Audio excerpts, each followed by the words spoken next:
tout pour renseigner. Le Gret coulisses. On retourne aux affaires de la Fédération française de football et on se connecte justement avec non pas Étienne Moiti mais Arnaud Herman.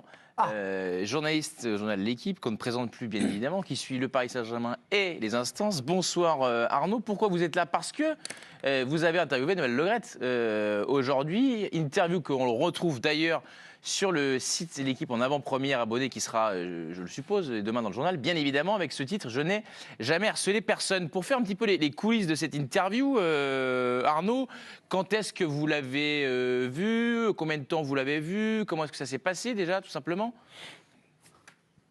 Bonsoir à tous. Bonsoir. Je l'ai vu ce matin, vers 11h30. On est resté ensemble dans son bureau avec un salarié de la fédération et puis le photographe Alexis Réau de L'Équipe. On était tous les quatre dans une ambiance décontractée.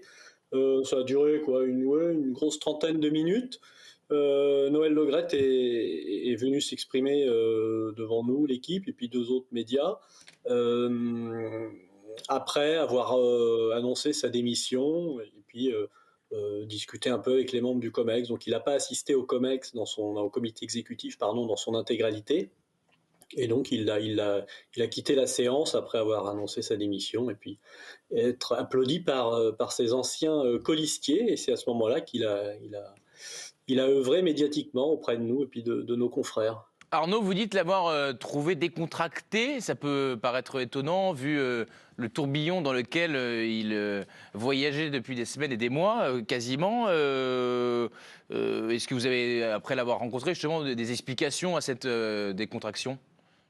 Alors, décontraction, vous avez raison, c'est peut-être pas le mot très précis. Je l'ai trouvé soulagé. C'est quelqu'un qui était apaisé. J'ai senti...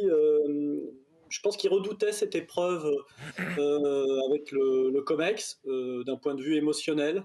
Il s'était préparé, mais il disait qu'il craignait de devoir peut-être pleurer à un moment ou de mal contrôler ses émotions. Alors je pense qu'à un moment il a vacillé, notamment lorsque tous les membres lui ont rendu hommage. Alors certains membres, je pense que ça lui a fait plus plaisir que d'autres. Mais oui, je pense qu'il était soulagé après cette épreuve. Et comme il le dit dans l'interview, il a beaucoup souffert au mois de janvier quand il y a eu le déferlement médiatique notamment, et puis tout ce qui est sorti le concernant. Et qu'en revanche, avec le temps, peut-être il s'est retrouvé un peu apaisé. Mais vraiment, oui, j'ai senti quelqu'un qui était, pas, je ne vais pas dire content, mais qui tournait la page et que ça lui faisait du bien de sortir de cette manière, parce que c'est un peu lui quand même qui choisit sa sortie, si je puis dire. Alors évidemment, il était acculé, mais c'est lui qui démissionne, il n'est pas viré. De toute façon, le COMEX n'en avait pas le pouvoir, d'après les statuts fédéraux. Et puis surtout, contrairement aux demandes notamment de Madame la Ministre, ils n'ont pas organisé le comité exécutif tout de suite après la remise du rapport. Au contraire, ils ont pris leur temps, plus d'une dizaine de jours, ce qui avait suscité quelques crispations, notamment de la haute autorité du football. L'argument qui était avancé, c'était de dire que c'était les vacances scolaires, que plusieurs membres du comité exécutif étaient à droite, à gauche en vacances et qu'ils préféraient être tous de visu ensemble et pas en visio. Donc c'est un peu Noël Le Graët, indirectement, qui a dicté son tempo. Et je pense que tout ceci a joué dans le fait qu'il vive ce moment assez difficile, peut-être de la meilleure des manières. Arnaud, ce sera ma dernière question et vous resterez quelques minutes encore pour participer à la discussion qui va suivre. L'idée, c'est évidemment pas de déflorer toute l'interview à qui voilà, on invite nos téléspectateurs à la lire, mais dans les grandes lignes, forcément, il est dans la défense de son bilan et de son action à la Fédé pendant toutes ces années. Vous, est-ce que vous le trouvez convaincant ou non dans ce qu'il a pu vous raconter, également dans sa défense sur les faits qui lui sont reprochés dans cette audit et puis médiatiquement? Alors, il faut être très clair, il est dans une posture, et c'est la même depuis le départ, on peut lui reconnaître cette constance, c'est de dire qu'il n'a jamais rien fait de répréhensible, et que tout ce qui lui est reproché n'est évidemment pas condamnable pénalement. Alors ça, c'est ce qu'il dit depuis le départ, il est resté sur cette ligne, donc il n'y a pas trop de débat à avoir. Après, on peut ne pas être d'accord, on peut évidemment, mais on lui donne la parole pour qu'il donne sa vision, et clairement c'est sa vision. Il a pour lui malgré tout quand même certains éléments du rapport qui sont en contradiction avec ce qu'a pu dire Madame la ministre, en tous les cas dans les documents que lui a reçus. J'en veux pour preuve ce pourquoi il attaque Amélie Oudéa-Castéra pour pourquoi il l'attaque devant la Cour de la République pour diffamation, c'est parce que elle a dit que dans le rapport des enquêteurs, il y avait des SMS à caractère sexuel de Noël Le Graët envers des salariés de la fédération. Or, dans le rapport que lui a reçu du même ministère, il est marqué noir sur blanc qu'il n'y a pas de SMS à caractère sexuel. Donc ça déjà, ça pose un problème. Qui dit vrai, où est la cohérence? Donc je pense qu'il s'appuie sur ce genre d'éléments pour dire mais moi je n'ai jamais harcelé personne, on ne trouvera rien contre moi d'un point de vue pénal, que ce soit pour du harcèlement moral ou harcèlement sexuel. Voilà, alors, qui dit la vérité, on le saura. En tous les cas, il s'est lancé dans une défense qui est double. À la fois, il attaque la ministre et à la fois, il veut obtenir la nullité du rapport. On verra à la fin qui obtient gain de cause. Merci Arnaud, on reste encore en notre compagnie quelques minutes, puisque dans un instant il va y avoir un duel, puisque la question qu'on a envie de se poser, est-ce que la fin de mandat fait-elle oublier le bilan de Noël Le Graët? Deux chroniqueurs ne sont pas d'accord, c'est un duel jingle. Alors moi j'espère.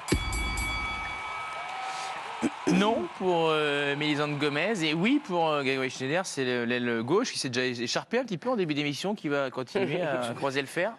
Mélisande, est-ce que vous désirez débuter ou peut-être être dans l'attente? Que je lui réponde. J'espère que le vent va tourner pour Grégory parce qu'il a été en grande difficulté, je trouve. Bon, vos petits commentaires mesquins, Nabil, Carton. on s'en passe. Autant que et Virginie également. Grégory Schneider, premier de cordée, allez-y. On peut avoir de la compréhension pour lui, regarder son œuvre, mais on parle de choses graves quand même. On parle de faits présumés de harcèlement, on parle de la négation du racisme dans le foot, on parle du fait qu'il est contre le fait que les chants homophobes doivent interrompre un match. Enfin, il est complètement en contre-attaque de son époque. Enfin, c'est quelqu'un qui comprenait plus grand-chose. Et je pense que ça écrase le reste. Je pense qu'aux yeux des gens, ça écrase le reste. C'est ma conviction. Mélisande? Bah là, Grégory, tu nous parles de faits qui ne sont pas la fin de Le Graët, puisque ça remonte à plusieurs années. À l'époque, encore une fois, ça n'avait choqué personne. Que là, on soit dans l'émotion du moment, peut-être, mais je ne pense pas que la fin fasse oublier le bilan. Elle le ternit évidemment, mais elle ne fait pas oublier qu'il a redressé l'image de la fédération et de l'équipe de France, qu'il est arrivé quand même en 2011 après Naïsna, qui est un fiasco absolu, et qu'on a été champion du monde, et ça, personne ne l'oubliera jamais, qu'il a assaini les comptes de la fédération, qu'il a développé le football féminin avec un record de licenciés. Tout ça, c'est un bilan qui dépasse la fin, qui est effectivement ratée. Remercie-moi quand même pour vous avoir accordé une minute pour convaincre à Bakou, mais voilà, le cœur y était en tout cas oui, en Azerbaïdjan, comme si vous ils ont beaucoup, ouais, voilà, ils se font leur propre blague, ils s'amusent bien derrière, c'est bien ce qu'ils font. Vous pouvez voter soit pour Mélisande, donc soit pour Greg Schneider. Président Rouillet, bonsoir. Oui, bonsoir. La fin de mandat fait-elle oublier son bilan? Qu'est-ce que vous retenez? L'émotion ou la construction? Alors moi je pense que pour les gens du football, son bilan ne sera pas oublié. C'est sûr et certain. Pour les gens du football, ils se rappelleront tout ce que vient de dire Mélisande. Mais pour les gens, ils vont retenir que la fin. Aussi, hein. Ceux qui ne sont pas du football, le grand public, il va retenir que... Oui, c'est pas qu'on a été champion du monde en 2010. Non, mais c'est pas ce que je veux dire. C'est que nous les non, mais bien sûr qu'ils le savent, mais tu sais comment ça se passe. En général, les gens, c'est pour ça que je te parle. Vous êtes où, Olivier? Vous êtes dans le grand public? Vous êtes Moi, je suis dans le genre du football. Ouais.